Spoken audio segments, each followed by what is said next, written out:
Olá a todos, sejam bem-vindos ao meu canal. Meu nome é o professor Rodrigo Miller, eu sou professor de Geopolítica e de Relações Internacionais.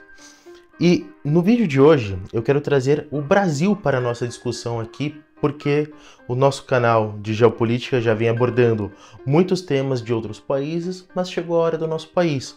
Chegou a hora de entender um pouco mais sobre qual que é a geopolítica do Brasil e quais são os desafios que o Brasil tem para que ele seja de fato uma grande potência.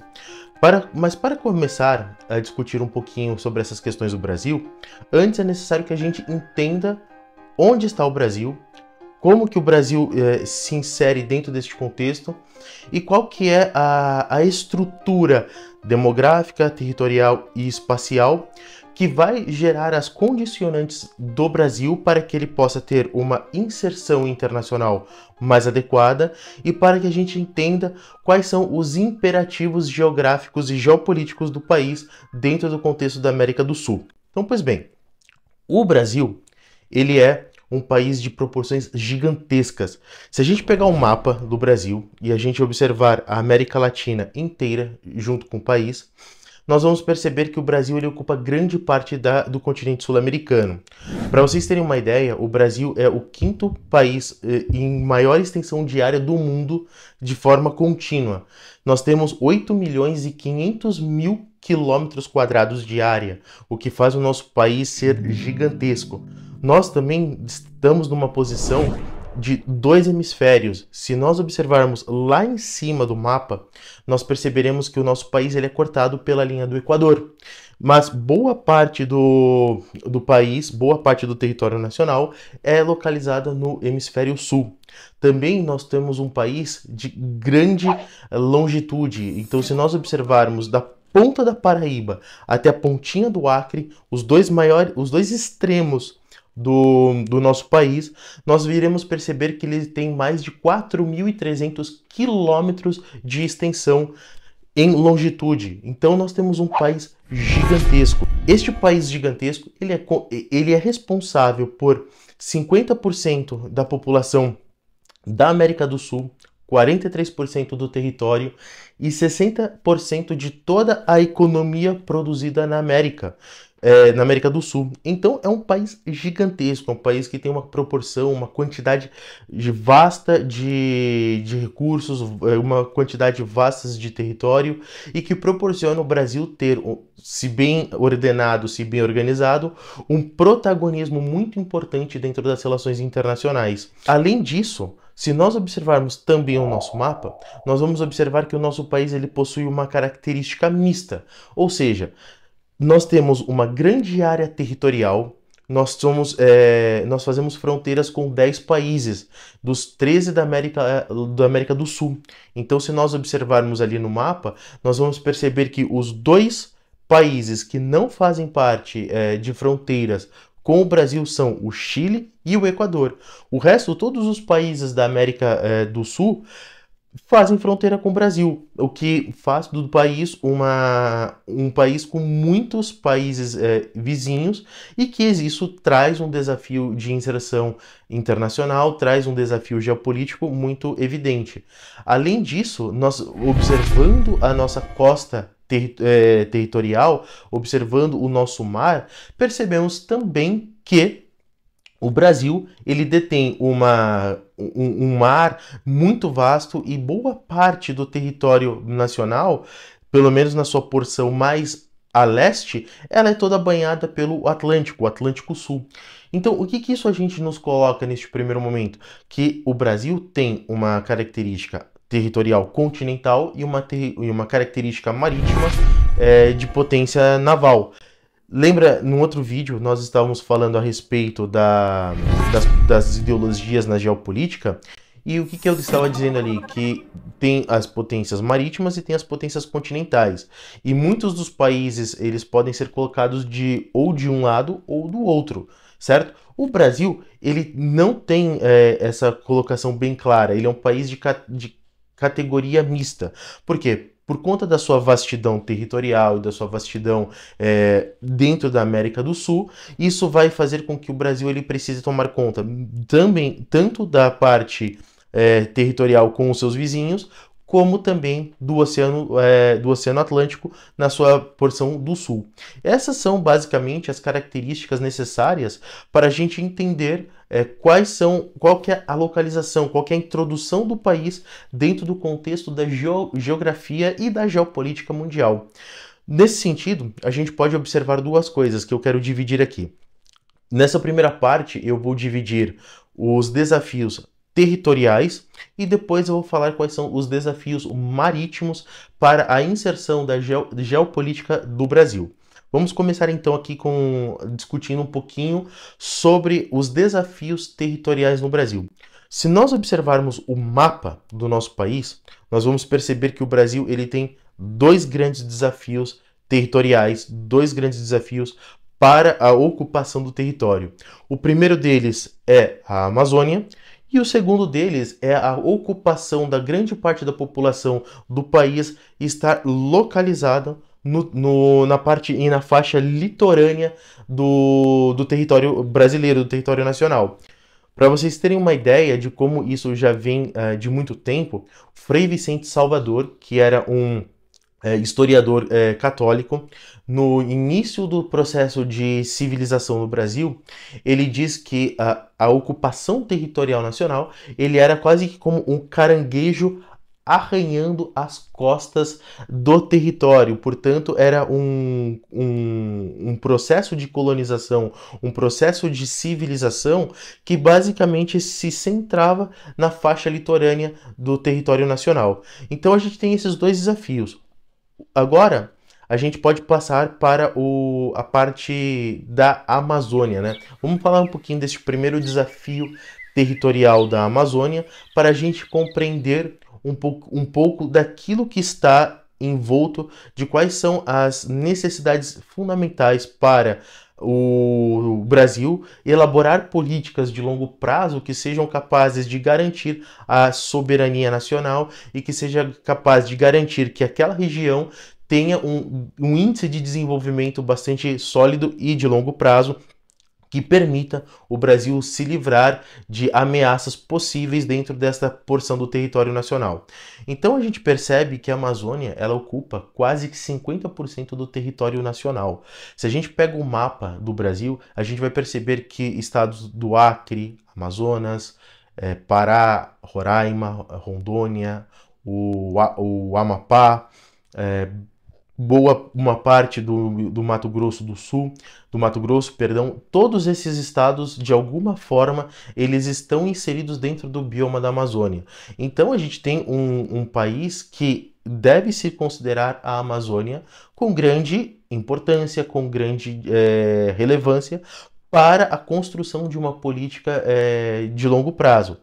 Só que a Amazônia, ela tem um problema muito sério. Como que ao longo da história o Brasil ocupou essa parte do território? De uma forma muito rarefeita, de uma forma muito suave, ou seja, não houve um assentamento populacional ali muito grande, não se tinha condições de estabelecer um desenvolvimento econômico que sustentasse a população dentro daquela região, a não ser por dois breves períodos da história do Brasil, que era o período das seringas, né? O período inicial das seringueiras ali no século XX, no início do século XX, e depois entrando na segunda metade do século XX, no contexto de Segunda Guerra Mundial, quando os países aliados demandavam borracha para o Brasil para fazer os seus equipamentos para combater a guerra. Portanto, a gente percebe aqui que a Amazônia ela não teve essa ocupação territorial muito evidente. Na década de 80, a Amazônia tornou-se uma preocupação para o Brasil em que sentido? Com o avanço da globalização, muitos políticos de outros lugares do mundo, principalmente da União Soviética e dos Estados Unidos e também da França, alegaram que era necessário internacionalizar a Amazônia, ou seja, fazer com que a Amazônia deixasse de ser única e exclusivamente algo soberano brasileiro para passar a ser administrado de alguma forma por organismos internacionais. E aqui a gente percebe um dos movimentos dos globalistas que é de tentar enfraquecer a soberania nacional. E neste tipo de enfraquecimento, o que eles alegavam? Que era necessário delegar essa soberania para que a Amazônia pudesse ser cuidada na sua forma ambiental, já que na década de 80, uma grande parte do debate a respeito da política internacional começava a ser sobre o meio ambiente e, por conta de uma ministra chamada Gro Harlem Brundtland, essa ministra, ela elevou as discussões para o nível da ONU e essa começou a ser a discussão. E quais são os objetivos e quais são os interesses da internacionalização da Amazônia? Primeiro, uma grande quantidade de recursos que a Amazônia possui em seu solo. Nós podemos observar que embaixo do solo da Amazônia, você tem uma grande quantidade de minerais, de minérios, de terras raras, que vão possibilitar um grande grau de desenvolvimento para as economias dos países que possuem esse tipo de recurso. Portanto, é fundamental que a gente observe este primeiro aspecto. Um outro aspecto interessante é que, com o desenvolvimento de novas tecnologias que sabem utilizar os recursos da natureza de forma mais concatenada, de forma mais fácil, o que acaba se tornando interessante para essas empresas? A utilização da biodiversidade. Então, óleos essenciais ou tipos de plantas e de madeira que, quando utilizadas da maneira bio-orgânica, quando utilizadas de uma maneira sustentável, pode servir de grande ganho para que essas empresas possam produzir cada vez mais e ter ganhos de escala muito grande e evidente e se tornando grandes competidores dentro do cenário internacional. Portanto, este é um aspecto bastante interessante, bastante evidente da Amazônia. E o que nós, como brasileiros, precisamos pensar?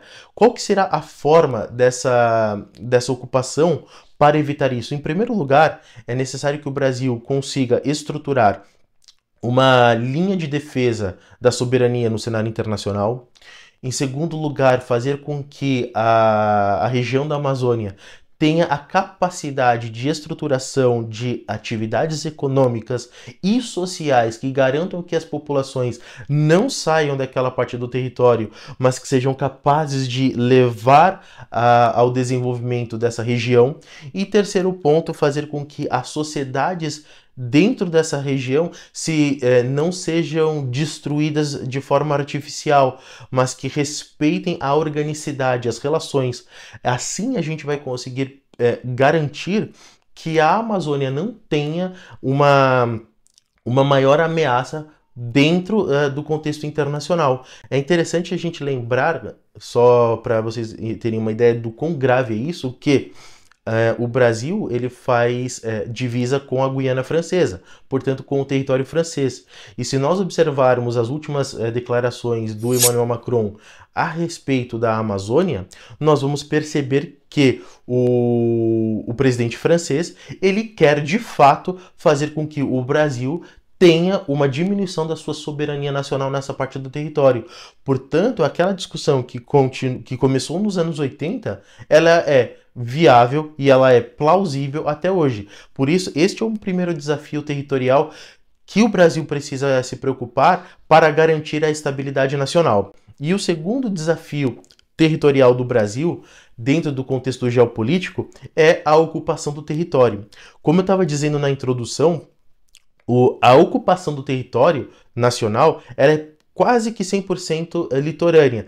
Vamos pegar um mapa do Brasil para a gente dar uma olhada.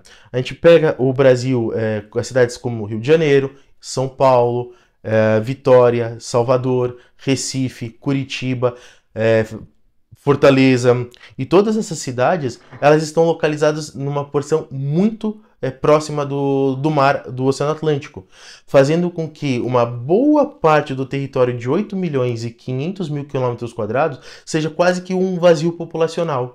E isso foi uma característica bastante evidente do país até mais ou menos a década de 30, quando o Brasil começou a ver que era necessário a construção de toda essa vastidão territorial formada por navegantes, bandeirantes e diplomatas. Isso traz uma necessidade muito interessante, que é como que a gente faz para deslocar essa população, ou como a gente faz para fazer com que aquela parte do território do Centro-Oeste, principalmente, seja capaz de garantir o desenvolvimento e garantir a segurança nacional. Por isso que Mário Travassos, um importante geógrafo e geopolítico brasileiro, quando ele escreve o seu livro a respeito das dificuldades geopolíticas do Brasil, ele está falando que o primeiro passo para a gente entender esse tipo de construção é fundamental que a gente tenha um processo de construção de infraestrutura para que essa infraestrutura seja capaz de levar a população e de levar os agentes econômicos para essa região do interior do Brasil, que ele chama de Heartland brasileiro.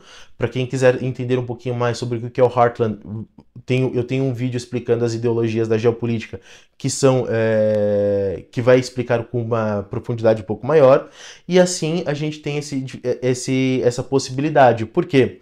Porque um dos pontos importantes do processo de confecção de uma política de longo prazo de uma nação é evitar os desequilíbrios sociais e econômicos, porque isso gera impacto direto nos fluxos de pessoas.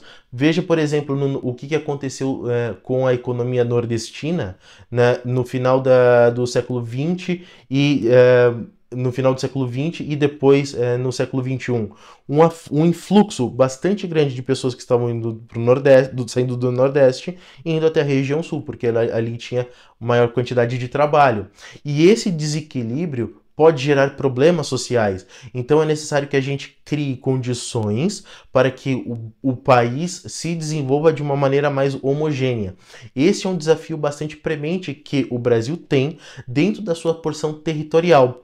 Então, para a gente fechar esses desafios geopolíticos territoriais brasileiros, a gente pode apontar que nós devemos ter os olhos em dois pontos. O primeiro ponto, a Amazônia, e o segundo ponto, a disparidade territorial do país. Agora, nós podemos passar para os desafios marítimos do país. E aqui a gente pode apontar dois em específico. O primeiro deles é a Amazônia, é a chamada Amazônia Azul. O que é isso? Se nós pegarmos o mar, o Oceano Atlântico, que banha o território nacional, a gente vai perceber que o Brasil ele detém uma grande parte de exploração econômica na sua faixa litorânea, porque por legislações internacionais, o Brasil ele pode explorar até 200 milhas náuticas da costa até o oceano. Isso é uma quantidade de território e uma quantidade de área muito grande. Só para vocês terem uma ideia, se a gente fizer uma conversão, 200 milhas vai dar algo aproximadamente de 600 quilômetros. Então é como se o território nacional ele se expandisse até 600 quilômetros para dentro do mar. E o que acontece? Dentro dessa parte do território é onde o Brasil explora a maior quantidade de petróleo, na bacia de Campos, Santos e Libra, que são fundamentais para o desenvolvimento de uma economia nacional que vai ser capaz de levar o Brasil a um outro patamar de desenvolvimento. Muitas pessoas acharam que com o avanço de outras tecnologias e que com o avanço de outras fontes de energia, o petróleo iria acabar perdendo poder e acabar perdendo influência. Mas o que a gente vê na realidade internacional hoje é que o petróleo ele tem uma importância geopolítica ainda muito evidente. Basta a gente observar o que está acontecendo na guerra na Ucrânia e como que os preços do petróleo começaram a oscilar para cima dentro deste contexto de guerra na Europa. Então, o Brasil tem esta porção territorial muito importante. Quais são os inimigos fundamentais do Brasil dentro desse contexto? O primeiro deles é a OTAN. São os globalistas liderados pelos Estados Unidos e pela Grã-Bretanha que querem fazer com que essa parte do território nacional ela seja relativizada, ela seja mitigada para que outras potências possam vir a explorar a zona econômica exclusiva do Brasil. Isso faz com que a OTAN ela venha ao longo dos tempos reativando as suas frotas para que no Atlântico, para que possa ter uma maior presença militar e, consequentemente, uma certa mensagem de como que a política naval do Brasil deve seguir. Recentemente, para vocês terem uma ideia, o Brasil recebeu navios do Irã no porto no Rio de Janeiro. E isso foi visto com muitos maus olhos pela diplomacia americana e pelo presidente Joe Biden. E o que eles estão querendo dizer aqui? Que o Brasil não pode estar aliado com nenhum outro país que não o bloco liderado pelos Estados Unidos e pelos globalistas.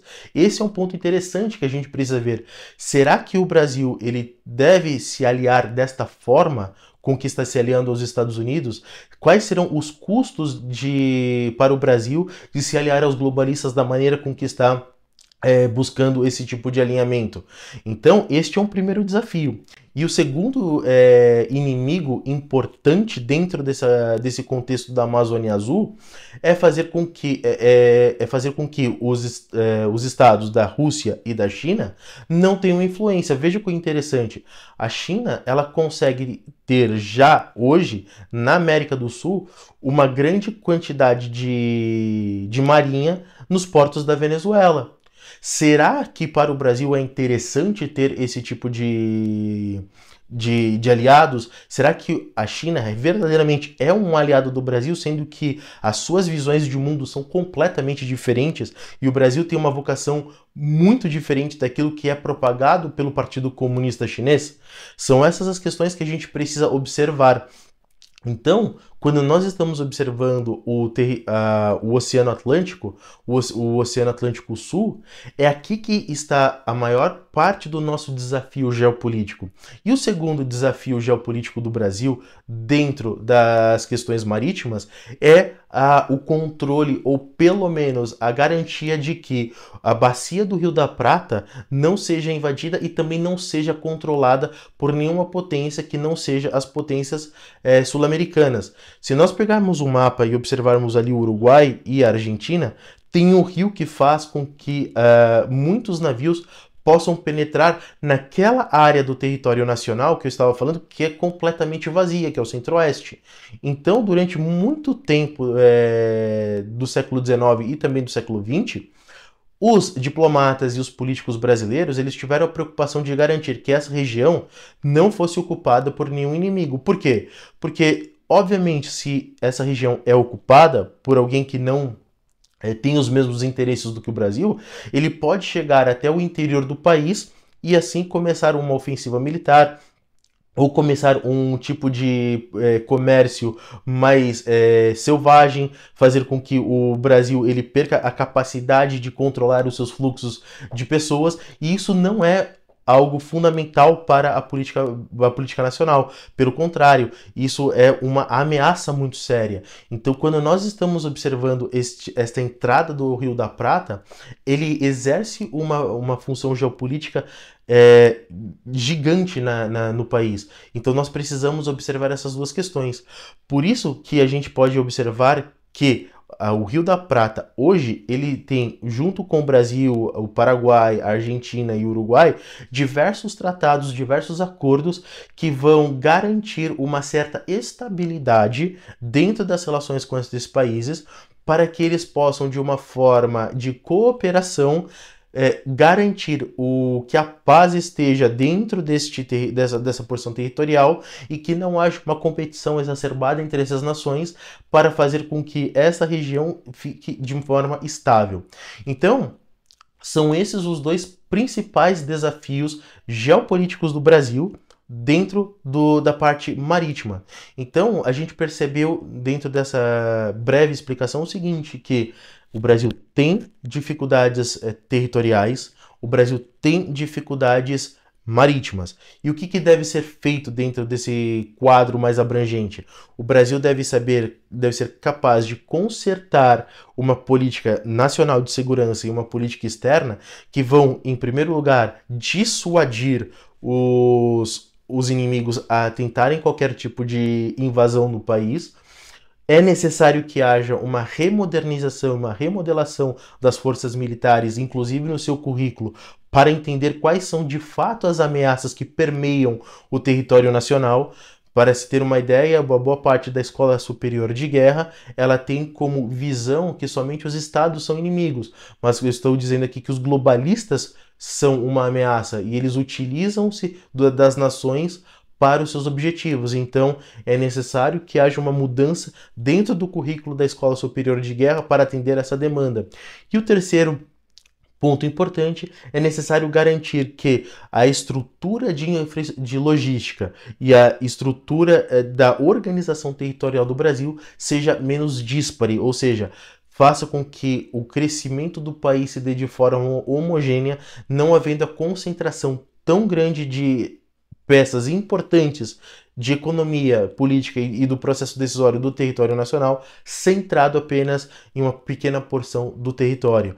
Por isso, é tão importante que a gente conheça esses desafios geopolíticos, porque eles impactam a vida nacional, eles impactam a economia, impactam a vida das pessoas, e ao compreender isso, fica mais fácil de a gente entender como se posicionar diante de todas essas questões.